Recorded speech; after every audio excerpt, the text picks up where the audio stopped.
Kelly? Thank you, Governor. Our KELOLAND newsroom has received several calls from people who are concerned about the Smithfield plant in Sioux Falls. I'm wondering if you can confirm, is this one of the so-called hotspots, and what is the state doing to help keep people safe?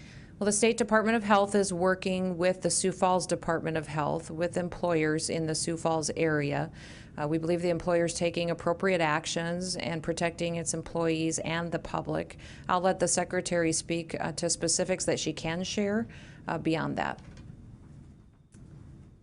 Thank you, Governor. So in our work with that particular employer, we've been working to understand how they're communicating with employees, how they are helping employees check symptoms, check for potential signs, helping folks go home if that's needed or stay home if they are ill. The employer is also working on different environmental strategies that can help with the spread of COVID-19. They're looking at making sure that the environment is clean and cleaned more often than would normally happen, as well as that employees have appropriate strategies in place to protect themselves. So we're very grateful for the employer's actions so far and our ability to work with them to minimize the spread of this disease there. Can you say how many or if any COVID cases are connected to the facility? There are a number of cases connected. That number has changed every day, and as of yesterday there were over 80 cases connected to individuals working there. We are able to do contact tracing with all of the positive cases, and so that work continues so that we can make sure that those people are taking appropriate precautions.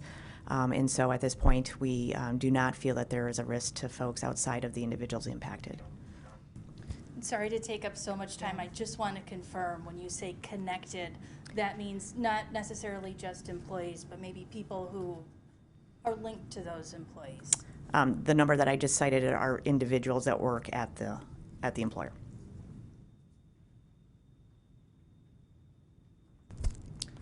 Is there any questions on the phone line? Yeah, this is Trevor Mitchell with the Argus Leader. Yep, go ahead, Trevor. I was wondering what guidance your administration has for employers who have employees that fall into your the vulnerable individuals category. This is Kim Alsam-Risden. So there is a number of guidance sets out there from the CDC about what employers can do if they have individuals that are not feeling well. The number one thing is to have people go home, have people stay home if they are sick. And with our work with employers across the state, I can't say enough how well they're doing with that. Employers in South Dakota are doing the right thing. They're paying their employees to stay home so that that's not a risk to those particular people so that they can make the right choices.